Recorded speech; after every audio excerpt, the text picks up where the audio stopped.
e quem acompanha, né, não temos ferrovia, né? Se tivesse ferrovia ainda dava para sanar um monte do problema. Não temos ferrovia que liga o Mercosul a nossos portos. E ali na hora que estava concluindo a ponte Anita Garibaldi, tem o beijo da ponte que a gente chama, né, quando aquela ligação entre as duas, a fase leste com a oeste ali, e a gente viu que tinha um desnível. Aproximadamente 60 ou 70 centímetros na época que foi anunciado. E você sabe, né, Tancredo, que eles teriam que ser no mesmo nível, né? Então teria que estar na horizontal, né? Certinho. Um lado com o outro colar, né? Como houve uma inclinação, há um esforço diferenciado, né? A lei da física, isso. Se você está na vertical, se você inclinar, tem um esforço diferenciado. E esse esforço é que está dando esse transtorno. Só que eles não explicam isso, eles não explicam nada, eles não passam observação, não passam nada. E a sugestão ali é fazer um pilar ali no meio e resolver esse problema de vez por todas, né? Cria-se um pilar e segura as duas alas ali que estão com problemas e acaba com isso. E por que tem foi feito aquele estaiado? Para passar barcos, navios, mas ali você sabe que a navegação ali é barcos pequenos. E tanto é que quando terminaram a ponte Anita Garibaldi era para demolir a ponte antiga e abrir aquele todo para ter a vazão da água da lagoa ali de Maruí, com a lagoa outra, né? Santo Antônio dos Anjos, né? Isso, é ali a Lagoa de Maruí, Lagoa Mirim e Santo Antônio dos Anjos. É, para ter essa ligação das três lagoas. E não foi feito. Por que não foi feito? Porque eles já sabiam que tinha um problema. De certeza absoluta. Senão teriam tirado, né? Porque essa era a briga ambiental, era a briga para fazer aquele tipo de ponte. Então há uma falta de responsabilidade das pessoas responsáveis por aquilo ali, quanto à população. Esclarecer para a população, né? Esclarecer. O deputado Serginho esteve ali, não deixaram nem ele ir lá fazer a reportagem, né? Que hoje ele é o fiscal lá da Defesa Civil da Assembleia Legislativa e até tem um pronunciamento dele na internet falando que a NTT diz lá que eles não sabem as causas, que não. Então, assim, uma coisa que sumiu os projetos, que ninguém sabe onde é que está o projeto, que a. Nardo, a tua formação, tu é. Eu sou engenheiro agrimensor. Engenheiro agrimensor, né? É. Uma obra dessa magnitude, ela tem diário de obra, né? Ela é obrigada a ter um diário de obra, né? O projeto, então, como é que foi aprovado isso? O projeto, claro, deu um problema, não fechou, mas no diário de bordo, de obra, melhor, apareceu essa diferença e qual foi a atitude tomada para poder fazer esse equilíbrio. Lá no diário de obra tem que estar isso citado, né? Tem que ter o diário de obra, o projeto tem que ter a retificação do projeto. Né? E eles continuaram a mesma coisa como se tivesse normal. Como há uma inclinação, o esforço é diferenciado. Se o esforço é diferenciado, não está resistindo os cabos que eles botaram, que é aqueles cabos de aço ali, né? Aquelas barras de aço. Então é simples entender isso na lei da física, né? Agora, e ainda em curva, né? Que tem a força centrífuga, que deve estar tudo sendo calculado. Mas o interessante é que ninguém dá satisfação e vai fechar por 10 dias. Tancredo, eu já falo, eu não passo pela essa ponte enquanto não tiver um laudo, eu passo lá pela antiga. Eles liberaram ali por cima, eu vou por baixo, eu vou pela aquela que está segura. Eu não passo mais na ponte Anita Garibaldi enquanto eu não souber o que está acontecendo, porque eles estão fazendo teste com carga-vivas, né, ali, com as pessoas, com um automóvel, com caminhões.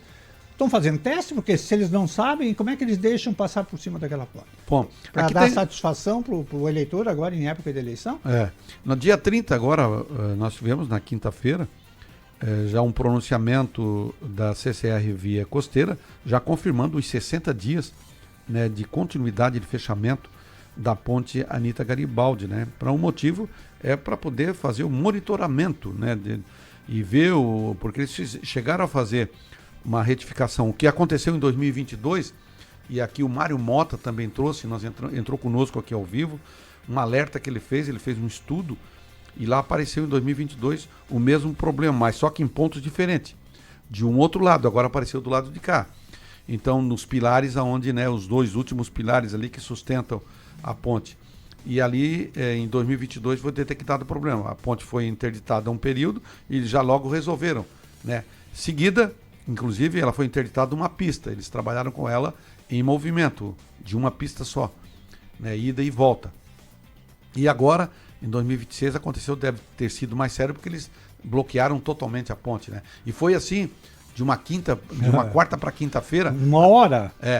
Decidiram, sem avisar, sem pessoas com reuniões, consultas médicas, gente que ia pegar voo, né, em Florianópolis, reuniões importantes marcadas, que o único trajeto que nós temos ali Sim. é pela BR-101, é passagem na ponte, né? E aí, desde a identificação da necessidade de reparo, né, dessa questão da ponte, a concessionária ela intensificou essa avaliação técnica local, inclusive trazendo técnicos e especialistas, né, que iam fazer uma consultoria, isso dito aqui pelo, né, gerente da CCR Via Costeira, né, para poder oficializar os reparos, né? O reparo foi feito, né, e agora deve ter sido liberado uma pista para ver a questão de carga e tal, né? Mas será que isso, como você falou, será que isso vai resolver esse monitoramento de 60 dias? A gente diz assim, né? Gambiarra, né? É gambiarra porque não faz sentido tu resolver o problema e ele aparecer. Então não foi resolvido o problema. E isso a gente fica muito chateado porque o próprio prefeito de Laguna disse que foi 1 hora antes ele recebeu que ia fechar a ponte. E olha a quantidade de cargas que passam ali em cima, olha a preocupação. Então, está sendo muito assim, muito amador o trabalho que está sendo feito na nossa BR-101. Bom, o pedágio ele é cobrado regularmente, certinho, tanto que teve de R$ 2,50 para R$ 3,00. Aí eles assim, aumentou 50 centavos, né? A ver quanto por cento dá isso de aumento no total dos veículos. Então, esses valores eles começam a cobrar e a gente não tem o retorno. O que tem de retorno depois que aumentou o pedágio foi fechar a ponte. Olha só, então, não existe assim umas contrapartidas diferenciadas, né? São negativas em vez de ser positivas. Tu paga mais para receber menos. A NTT, Agência Nacional de Transporte Terrestre, é que deveria, Sim. Ela é que regula a questão da concessão da BR-101 pela via costeira, né, com o governo brasileiro, precisa, né, tomar um posicionamento. A NTT, aquela vez lá do contorno de Florianópolis, estava defendendo a empresa, enquanto o senador Espiridião e o pessoal lá obrigando a concessionária lá do pedágio a fazer o contorno, e a NTT estava do lado do pessoal. Do empreiteiro. Porque tem que aumentar, tem que fazer. Olha assim, ó. E a gente tem uma agência reguladora que regula contra a população, então temos que começar a entender como é que está funcionando isso. E nós temos ali, ó, um dia eu vinha de Florianópolis e eu encontrei ali umas 10 pessoas capinando na BR. Então estava tudo trancado, uma fila enorme, e o pessoal limpando a margem da BR-101, na enxada ainda, na pá, fazendo montinho, enquanto hoje tem equipamentos, né? Hoje tem máquina que você faz aquilo ali e bota ela, vai limpando e vai colhendo, vai recolhendo, e o pessoal fazendo. Então, há um amadorismo nessa preservação, nessa conservação, que nós temos que começar a discutir isso, e aquele time de duplicação da BR-101, né, tem que voltar à tona. Bom, essa é uma análise aí relacionada à ponte Anita Garibaldi com Nardo Nese. Agora nós vamos direto a Florianópolis com Lucas Pires, que está, né, dando cobertura conosco na convenção, né, a primeira convenção que já iniciou às 10 horas, era para iniciar às 10 horas do União Brasil, mas as delegações, né, dessa convenção de vários dos partidos estão chegando na Assembleia Legislativa. Bom dia, Lucas! Bom dia, Tancredo. Bom dia aos ouvintes da Rádio Litoral. Estamos aqui em Florianópolis, na Leste. Olha, o clima aqui tá ficando bem quente. É o que a gente percebeu. Até eu vim num ponto aqui onde eu consiga me conectar à internet, mas dentro da Leste, perto ali já do plenário, um acúmulo de pessoas gigantesco, assim. É o que a gente está vendo aqui. Os candidatos se preocuparam em botar bastante gente aqui na convenção. Então, assim, eu vejo que já há um clima já de campanha muito acirrado, bastante quente, bem típico do MDB, né, do Manda Brasa. Eu vi na última convenção, há 4 anos atrás, e também percebi o mesmo sentimento. E naquela outra, né, que passou, o MDB tinha um candidato à majoritária.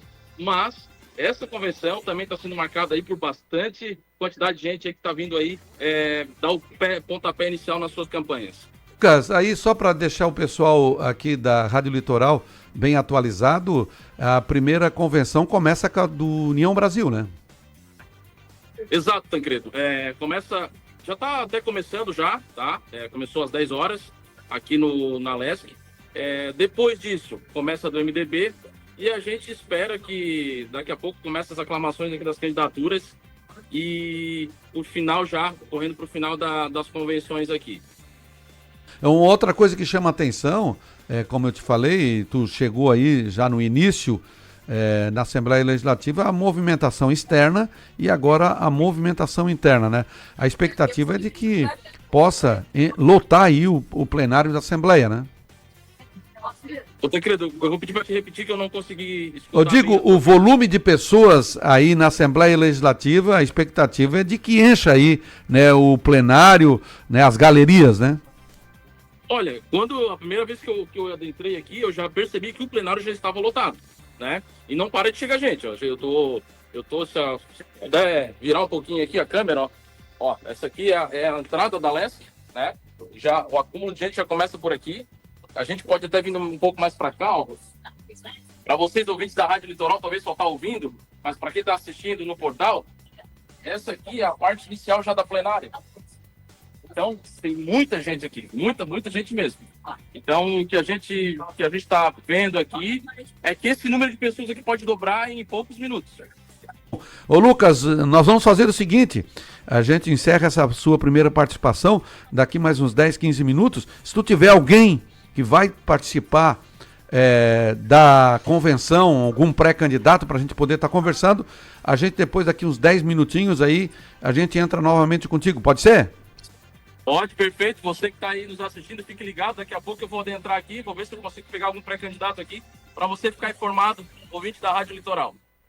Obrigado, Lucas Pires, pela participação, né, dessa convenção que nós estamos dando cobertura tanto na Assembleia Legislativa em Florianópolis, como também da Opus em São José, né, que é a do PL. Essa aí é a coligação que culmina lá junto com o PSDB, aliás, com o PSD, com o João Rodrigues, e à tarde, né, a partir do meio-dia, começa ali a convenção do PL, né, com o governador Jorginho Melo, os partidos que vão estar coligados com o PL. Agora 10 horas e 40 minutos, nós vamos no intervalo comercial, Ian, em seguidinho a gente já entra contigo com a previsão do tempo, para depois estar puxando aqui, né, mais uma participação do Lucas e também um assunto importante que a gente vai estar trazendo hoje, que é, né, o gargalo que nós estamos trabalhando e foi movimentado durante 3 semanas aí, que é o assoreamento da Barra do Camacho. Agora 10h40, não saia daí.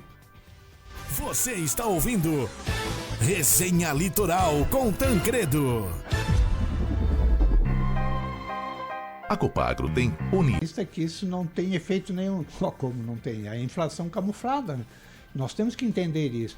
Agora, quando você vai no supermercado, se você for comprar pelo pacote, você sempre tem que olhar ali o valor por quilo, né? O valor por unidade. Porque se você comprar pelo pacote, você está sendo ludibriado.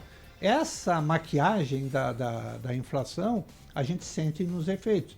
E outra coisa que eu acho assim, indigno dentro desse país é aposentado pagar imposto de renda, né? Isso é que eu não entendi, porque o que é aposentadoria? É um investimento que você fez a longo prazo, você vai colhendo todo mês, né? E isso você já pagou imposto de renda, então é bitributação clara e as pessoas não discutem isso, né? Tudo é bitributado no país e bitributação é proibido, mas só que as pessoas, os deputados, os senadores, as pessoas que estão lá nos regulando, eles dizem que isso é certo, né? Hoje, qualquer coisa que faça contra isso é antidemocrático, a pessoa não está imbuído dessas autoridades para estar falando desses tópicos, né?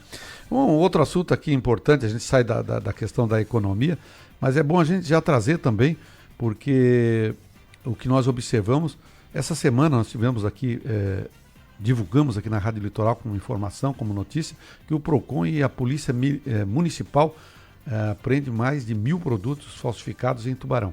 Nós fizemos na época aqui no período uma leitura, né? Primeiro que tá errado, né? Aqui a questão da polícia municipal. Não existe polícia municipal. Isso. A Constituição estabelece guarda municipal. Então já começa por aqui. A questão do PROCON. Eles fiscalizaram uma única empresa em Tubarão.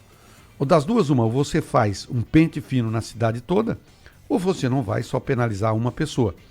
E eu vejo aqui, mas foi denunciada. Olha, se foi denunciada, tudo bem. Estava lá essa questão do reforço, essa força-tarefa que está sendo feita aí com os produtos de pirataria, né, que violam os direitos autorais de mobilização de mercadoria, né, a fiscalização do PROCON fez a sua ação, mas ela fez uma ação única, ela foi direcionada.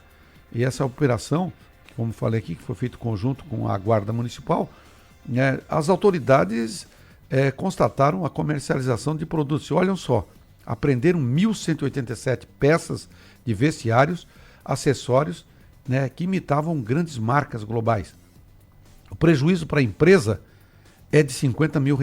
Essa vai fechar as portas, né? E nós temos visto, semana passada eu estava fazendo uma caminhada pelo centro da cidade, eu contei entre a antiga rodoviária até o calçadão, 54 portas fechadas de comércio no centro de Tubarão, né? Isso, incluindo ali aquela parte até o Bradesco ali,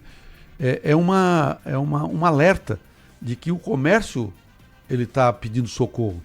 E qual é a principal receita do município de Tubarão? É ICMS, né? E também o retorno, né, das mercadorias vendidas. E nós temos, como aqui é uma cidade polo regional, a gente tem a principal receita vinda do comércio, depois da prestação de serviço e depois da indústria. Então nós precisamos urgentemente, se a gente não gera riqueza, ou não gera qualidade na questão da mão de obra do serviço, nós temos o principal fatia aqui, que é o comércio. E a gente está vendo que ela está falindo, ela está quebrando. Será que essa é a forma? Não estou aqui defendendo que devem vender produtos falsificados. Mas qual o critério que vai ser usado para isso? O que é que vai ser estabelecido? Nós temos que também preservar as empresas que vendem produtos legais, que pagam o seu imposto. Eu também concordo com isso. Mas a iniciativa de uma única empresa, será que temos que fazer isso agora, de repente, desta forma? Qual é a tua opinião, Nardo, com relação a essa movimentação feita essa semana pelo PROCON de Tubarão, associado à Guarda Municipal? A Guarda Municipal, eu sempre digo, segurança é do Estado, né? Eu sou totalmente contra esse tipo Ele pede para abrir. atribuições, né? Por exemplo, nós temos a escola, vamos botar na educação. Nível superior, governo federal, nível médio, governo do Estado, né? Básico dos municípios. Na segurança é do Estado, certo? E o município faz outras atribuições. E quando o município ele começa a trabalhar na segurança, ele está tomando posse de uma atribuição que é do governo do Estado. Então temos que acabar com isso. E quanto a essa fiscalização, como é que se fiscaliza daí o mercado online? Essas camisas que são vendidas, falsificadas pelo mercado online, né? Essa prejudica mais ainda, né? Aliás, a venda pela internet aumentou muito, né? Mas, Leonardo, é um assunto interessante, nós vamos entrar em debate nesse assunto, mas nós temos a entrada agora do Lucas Pires, que está direto de Florianópolis, na Assembleia Legislativa, nas convenções partidárias. Lucas, mais alguma participação aí, amigo? Bom dia, Tancredo, novamente. Bom dia a todos os ouvintes da Rádio Litoral. Enfim, começou a chegar muita gente aqui e eu não consegui adentrar dentro do plenário do Alesc, porque aqui a internet é muito ruim. Mas eu acabei encontrando aqui o nosso vereador Tchê, que também chegou aqui para a convenção.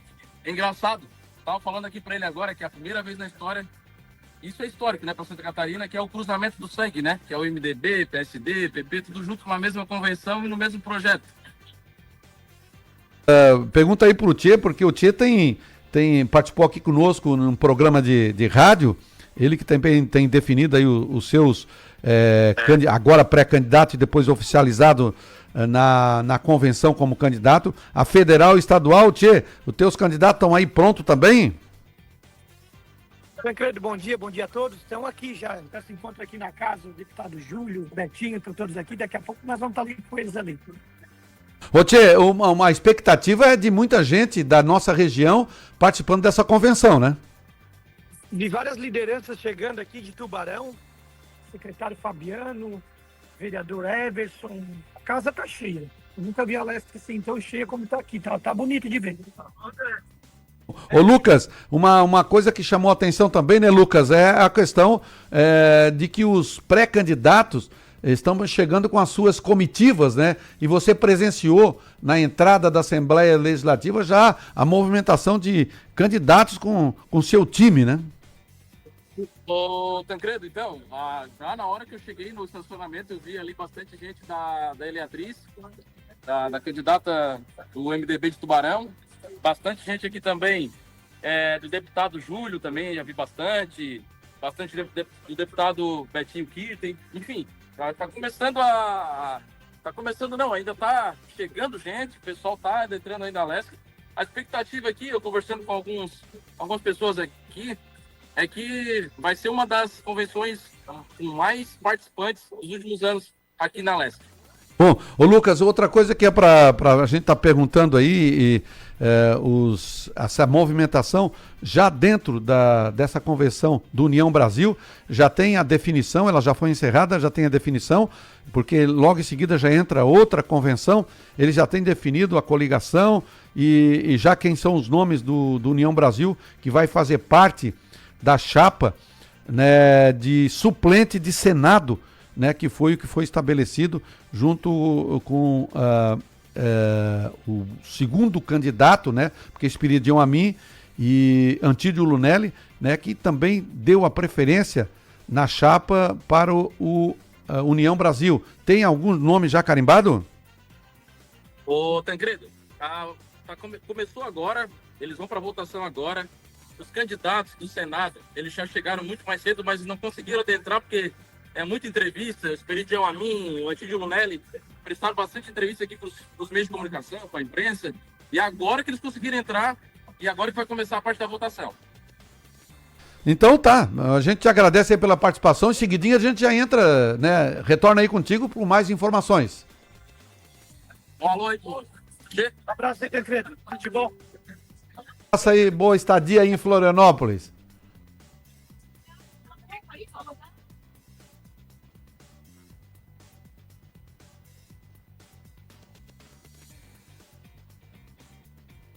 Agora no fechamento lá, em seguida já abre outra convenção, se não me falha a memória já é do MDB que entra em seguida e vai culminar com a última que é do PSD, né, com todas as convenções fechadas.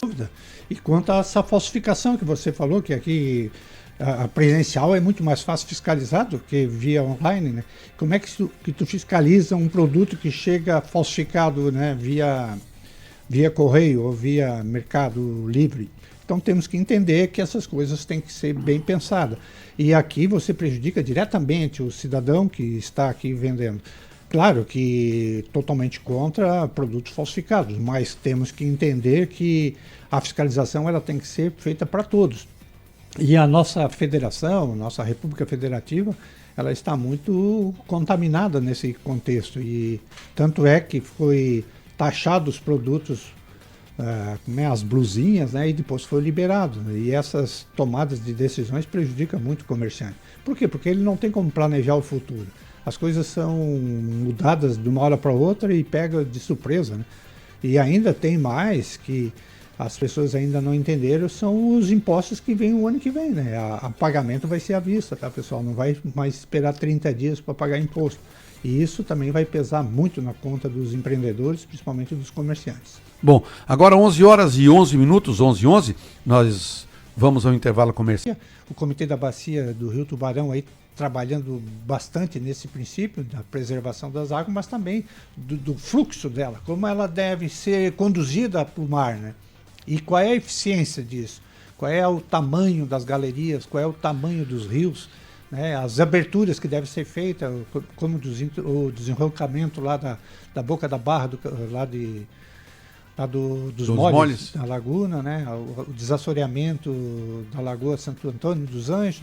tem muitas ações que tem que ser feitas. Muito dinheiro, mas tem que trabalhar, nós temos que desassorear o rio para ele ter a vazão dele, senão vai começar a criar esses aluvião aí, esses desvios que vão invadir as cidades.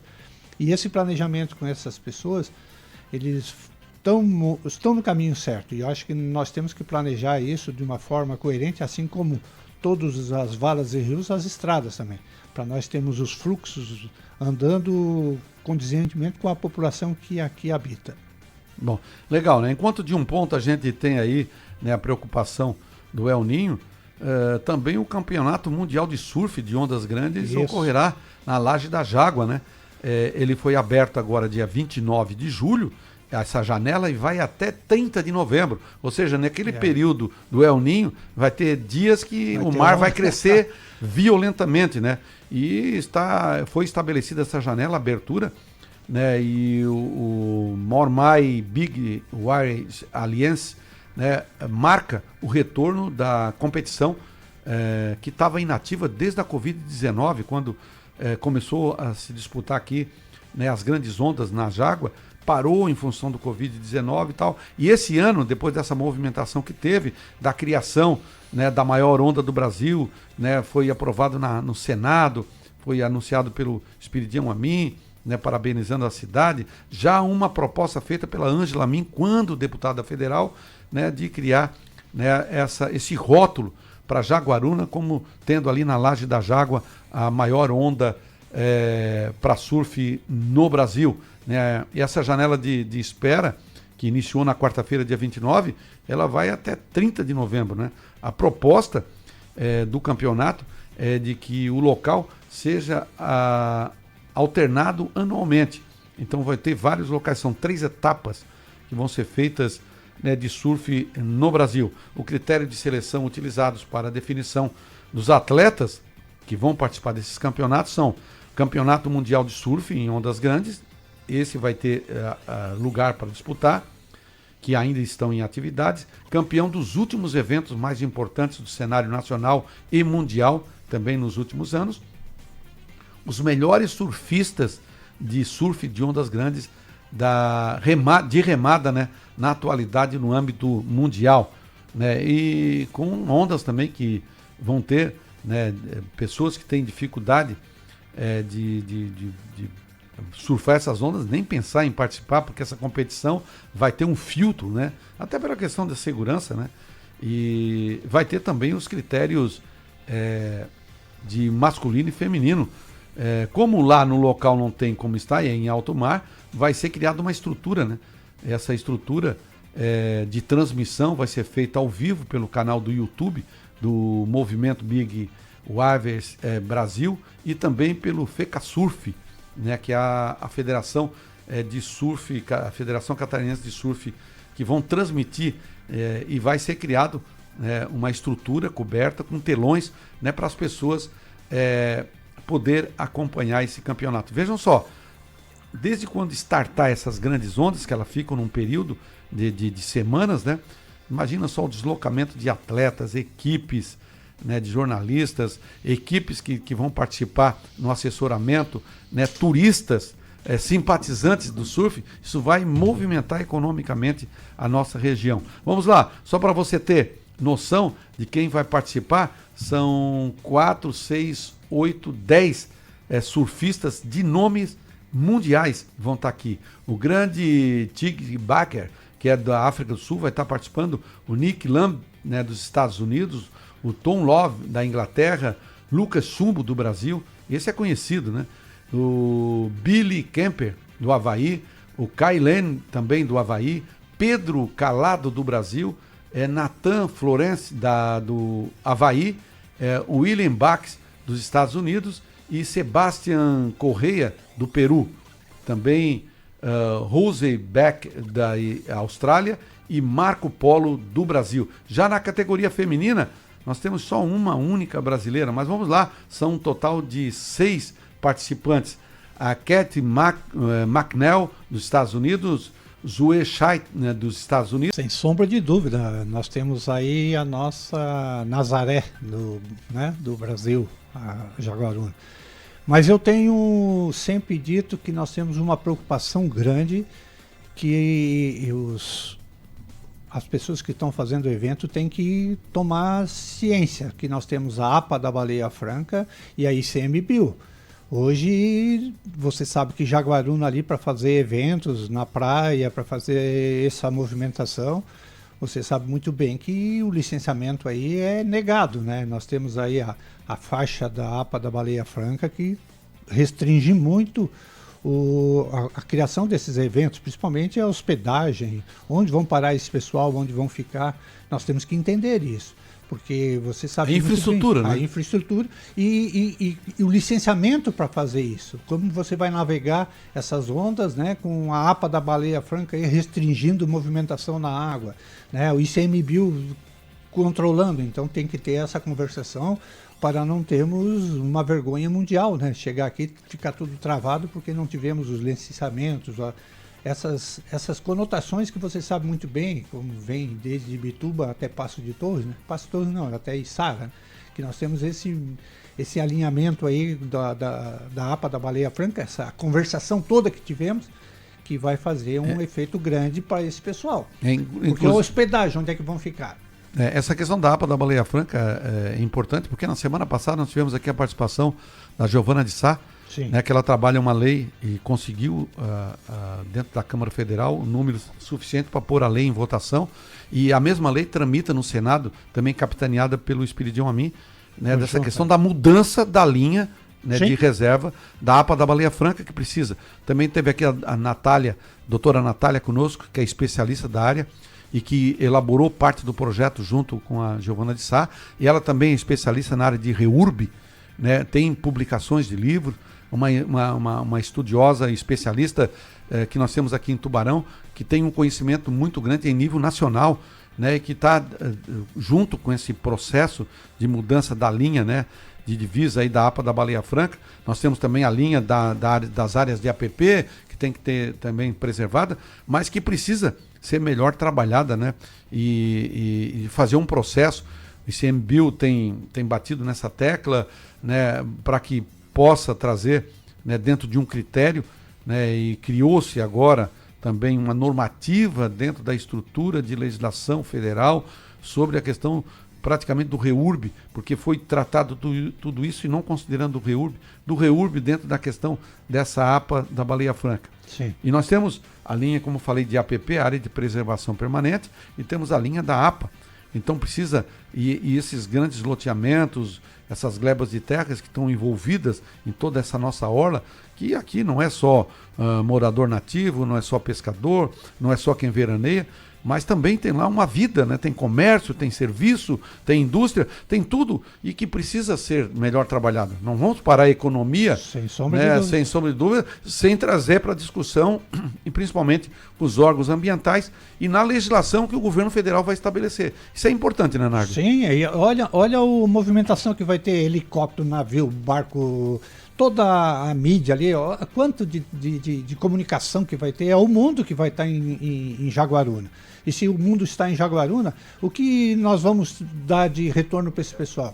É nisso que nós temos que entender, é só ver o movimento que tem em Nazaré, lá em Portugal, que nós vamos ter aqui em Jaguaruna. Se nós não enxergarmos isso como um bem para a sociedade, nós estamos falidos a um insucesso. Então, por isso que é a minha preocupação. Eu já conversei bastante, eu já fui nessas audiências sobre a APA da Baleia Franca, sobre essas negociações que tem, sobre esses eventos, e tem que ser direcionado, até porque é um movimento econômico muito grande para a nossa região. Bom, ainda relacionado à questão da nossa orla, nós temos uma notícia, né, que foi no dia de quinta-feira, né, foi movimentado a nossa orla marítima aqui em função dos golfinhos e fêmeas gestantes são encontradas mortas na praia em Santa Catarina. Sabe onde é que aconteceu isso aqui?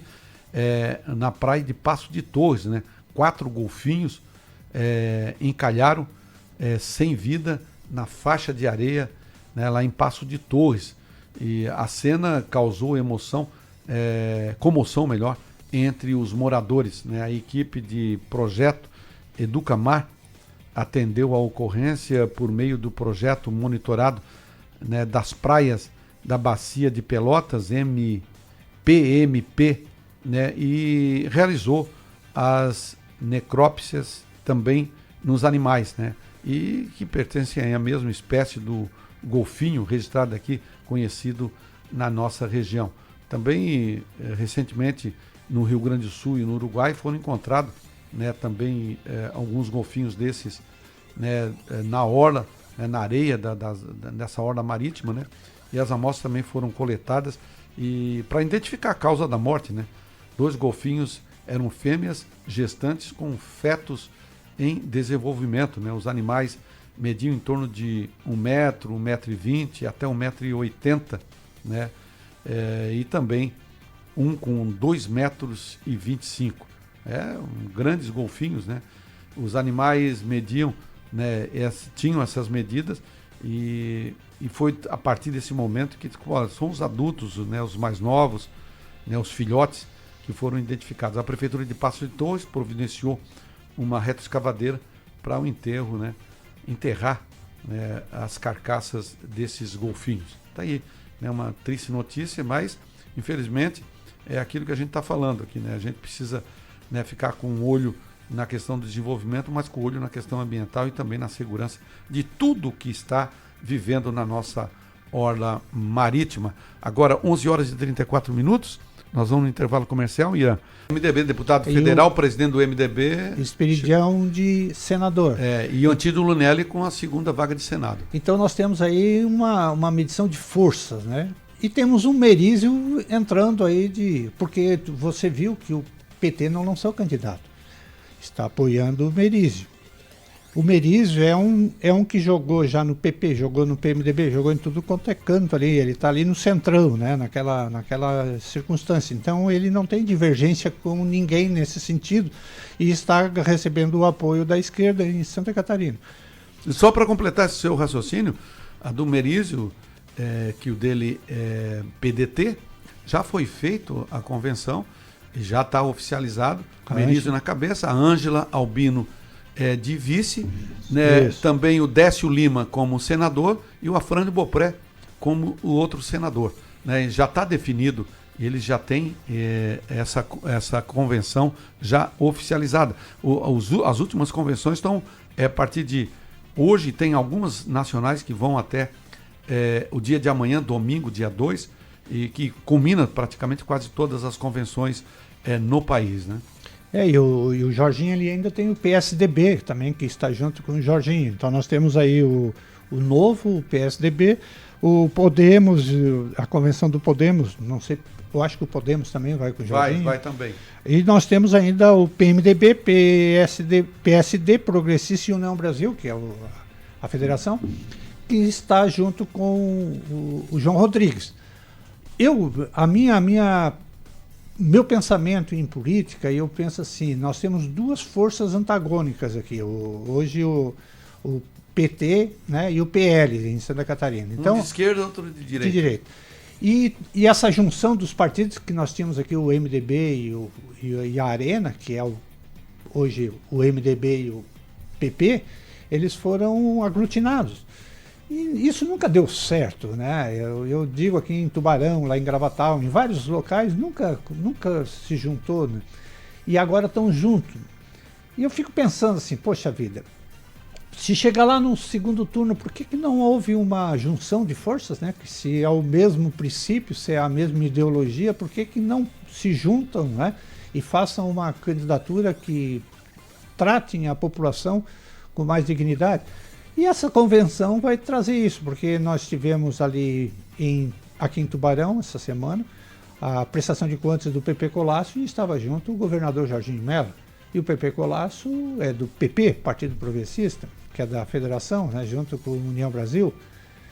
E agora a gente vê lá em Florianópolis o PMDB junto com o PP, junto com o PSD, na convenção, e nós vemos os vereadores aqui, junto do PL, do governo do municipal, presente lá dentro, apoiando candidatos contra, né? E nós vemos aqui em Tubarão o PL apoiando o candidato do PP, que o PP está... Então há uma confusão tremenda, né, na ideia do eleitor. Quem está com quem? Como é que funciona isso? E o PL, um partido do 22, os bolsonaristas, né, a nossa região não tem um candidato do PL aqui, principalmente Tubarão. E eu fico pensando assim, por que não, né? Se há uma concentração de forças. Porque tem que apoiar o deputado de Tubarão. Mas nós tínhamos 2 deputados em Tubarão, né?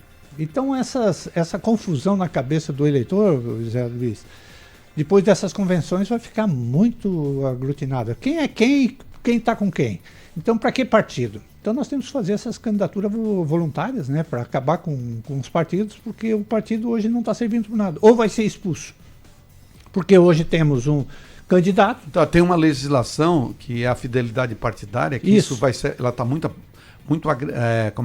restrita nessa eleição. Muita coisa vai acontecer.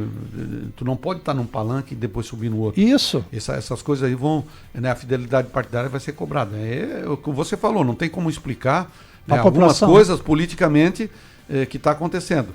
Isso cria uma confusão na cabeça do eleitor, cria uma confusão na cabeça de quem efetivamente vai estar participando, né, de 4 de outubro na eleição e fazer o seu voto, que são 6 votos, Sim. Presidente da República, governador, 2 votos de Senado, né, 1 de deputado federal, 1 de deputado estadual. Quer dizer, já é uma miscelânea. Então, quando forma essas composições, esses alinhamentos, essas coligações, já começa a misturar um sangue com o outro e que fim dá lá no final, na cabeça, né, dos majoritários, que são o presidente da República e governador. Porque os demais, que são legisladores, o Senado, Câmara Federal, Estadual, tem que fazer as suas composições e aí cria realmente uma confusão. Né? Você vê que foi feita uma pesquisa de opinião em Criciúma e o Renan Bolsonaro foi o candidato a deputado federal mais votado, né? Então, olha como isso... E hoje nós temos a Júlia Zanata, né? Então, como trabalhar isso, né? Então, pessoas que vêm, assumem cargos e assumem postos e a nossa representação e a nossa ideologia, o que é que nós queremos, né, disso tudo? Porque há uma misturança, então a gente vê que é o poder pelo poder, né? Nós queremos ser candidatos para ganhar, não estamos preocupados com o que nós vamos fazer pela população, até porque nós somos, dentro da política, são partidos. O partido é que designa as ações dos candidatos. E nós não estamos vendo isso. Nós estamos vendo um conglomerado aí, cada um para si, Deus para todos, né? Salve-se quem puder. E a minha teoria é o seguinte: se 2 bicudos não se beijam, né, o terceiro vem lá e come, né, faz a refeição, né? E nós temos ali Jorginho Melo e João Rodrigues. Se o Merizio for para o segundo turno, todos aqueles do Jorginho Melo ou do João Rodrigues que não for para o segundo turno tendem a votar no Merizio, porque o Merizio consegue aglutinar essas pessoas. Eles não têm o sangue ideológico como tem o PT, porque ele é do PSB, né? Não, PDT. PDT. E o PDT, e ele, o próprio Merizio... Ele é PSB. PSB. Aí PSB tem na coligação o PDT. PDT e demais partidos, né? E a Ângela, Só que daí tu tem que entender que o Merizio, ele tem conversação, tanto no Oeste como aqui no Sul, ele consegue aglutinar. E se esse pessoal se revoltar, você sabe que tem o voto a favor e o voto contra. Quando tu chega ali num embate 1 por 1, tu tem o voto que vota em ti e tem o que vota contra o outro que vota em ti porque está contra o outro. É isso aí. E é essa a minha preocupação de nós entregarmos o poder para a esquerda, que esse Estado nunca foi administrado pela esquerda, embora o Merizio não seja de esquerda, seja de centrão, né? E que nós temos essa preocupação. Por que não há um diálogo ideológico com essas duas tendências? Nós temos Jorginho Melo e João Rodrigues. Por que João Rodrigues não de vice de Jorginho Melo, que vai para a reeleição, e a próxima candidatura do João Rodrigues? Há uma discordância grande nesse entendimento que eu, como político, não consigo entender, né? Aqui em Tubarão teve essa discordância entre o Stipe e o Juarez. O Olávio Falquete ganhou a eleição. E não tem voto, né? O PT não tem voto, né? Então nós temos que entender essa circunstância. Mas o que me deixa mais preocupado é a cabeça do eleitor. Nós já temos a pecha de que o político é tudo safado, ninguém não tem político honesto. E ainda tem essa bagunça toda nessas convenções. É complicado. Aí o próprio eleitor diz, tanto faz votar em quem, né? Então é essa preocupação que eu tenho como político e como a pessoa que vive de política, né? Porque a política é coisa boa. A politicagem é que está atrapalhando. Tá bom. 11h48, realmente, Nardo tem razão nas suas colocações.